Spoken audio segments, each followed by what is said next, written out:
So we're here with Greg Schmergel, CEO, co-founder of Nantero, FiReStarter Company 2015.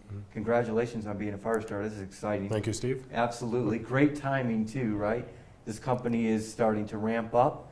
You've been in business since 2002? 2001. Late 2001. We were funded in August 2001, only a few weeks before 9/11. Right. So it was fortunate that we got the round closed before the whole funding environment shut down for many months. Right, and this was a time when the dot-coms were kind of exploding, and you saw an opportunity for nanotechnology, and in particular, using carbon nanotube materials to innovate and create universal memory devices. So tell us about the vision behind Nantero, and then we can get into some of the specifics on the technology. So the original concept for carbon nanotube memory was invented by my co-founder and CTO, Dr. Tom Rukas, who was getting his PhD at Harvard at the time and came up with the idea to use carbon nanotubes as nano-electromechanical devices that move in and out of contact with each other to represent zeros and ones. And because they are so small, they move incredibly quickly with extremely low power, and you can fit a huge number of them in a very small space. So that's why it can qualify as universal memory. Then after he finished his PhD, we decided to start Nantero together.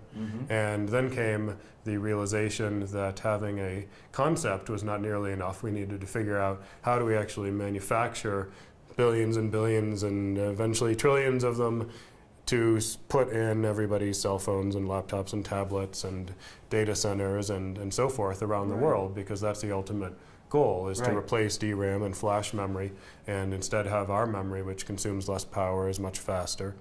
And then we needed to figure out how to make the manufacturing process for the memory compatible with existing factories, because as you know, the semiconductor industry has invested billions and billions of dollars in factories to make chips today. And when we first approached them and said we have a fantastic new carbon nanotube based memory, we have a bunch of new tools that you'll have to buy and maybe even a new factory to make it, they had absolutely no interest and told us to go back to the thinking, the drawing board, and do a lot of thinking, and instead come up with a process that was 100% compatible with what they had already. So they wouldn't have to do any purchases of new tools. They could use their existing factories. Because once you invested a few $1 billion in a factory, you don't want to invest any more. You want to get the most out of that investment. Is that, a patented thing? Absolutely, yes. So you developed a way to use carbon nanotubes with existing fabs, which is a game changer. Yes, yes, absolutely. So now you go into these companies and they're ready to talk to you, right? Exactly. No one else can do it. Our competitors are multi-billion-dollar companies with tens of thousands of employees. No one else other than Nantero has been able to use nanotubes in production semiconductor factories. And you're right, we do have over 175 granted US patents, lots more pending. So we have a huge IP portfolio covering these innovations. Would it be fair to say that Nantero is the leader right now in carbon nanotube-based applications?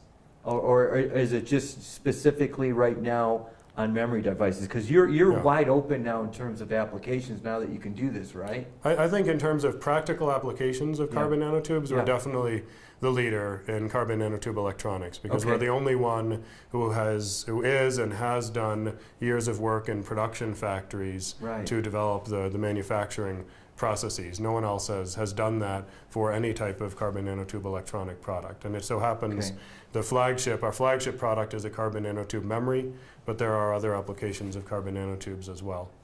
Is that NRAM? Is NRAM? That's our. So that's the designation. That's our trademark for our memory. And where are we with the penetration of NRAM in the marketplace? How do you see this unfolding? We're here at FiRe 2015 in beautiful Park City, Utah. It's October, early October. As you look out in the year ahead, right? How do you see the penetration of NRAM in the year ahead? So we are very optimistic about the year ahead, because we already have over 20 design engineers in Silicon Valley working on product designs for some really blockbuster products, including a multi-gigabyte DDR4 compatible, meaning very, very fast, non-volatile memory chip that can dramatically improve both consumer and enterprise systems and devices. And we have a number of customers signed up who are both partnered with Nantero, interested in buying our chip, and in many cases also investors in Nantero. And if you add up those customers, they buy over $10 billion a year of chips. So these are very, very large customers for whom memory is very, very important, and who see the value in Nantero's chip, and not only in just replacing DRAM and flash, but in re-architecting their systems to get the full advantage out of it. So we had Elon Musk here in 2007, FiReStarter of the Year company, Tesla, we sat in the car, you know, fabulous, right? Elon's on to just doing great things. We look at Nantero, kind of has that feel like Tesla in 2007. You've built an ecosystem with many established technology companies around the world. You're global in scope. You already sold a business unit to Lockheed in what, 2008. They took your technology on the space shuttle, right? You've accomplished a lot, but it just seems like you're just starting to really get going. Is that a fair assessment? That's true. It's been since 2001, so it's been a long journey to get to where we are today, and a lot of innovations and breakthroughs, and hard work to sign up the customers. But as you said, we're just starting to get going with designing the products that will then have an impact on people's lives, whether it's by being in their mobile devices, or in the data centers that run the cloud, or the data that the companies store. So in 2007, nobody had heard of Tesla. Today you mentioned Tesla. You've been in business a long time, but NRAM, Nantero isn't a company that many people are familiar with. We're likely to see Nantero start to become more and more of a household name in the year ahead and beyond. Is that fair? I hope so, because we have been operating under the radar for many years, and not publicizing what we've been doing, in part because all of our customer relationships are confidential, so we can't name names, but we're starting to get a lot more of a buzz going on now that there are so many customers working with us, and that we've made so much progress that people are really noticing it. And last question, is it fair to say, Greg, that when you look at what's going on in Silicon Valley, and you look on what's going on, we're at 7 nanometers now with silicon, the researchers are trying, they're starting to say, there's not much more we can do at, beyond 7 nanometers with silicon. Carbon nanotubes, we can go down to 1 nanometer, 2 nanometers, right? So it seems like this is the time for carbon nanotubes to really start to shine.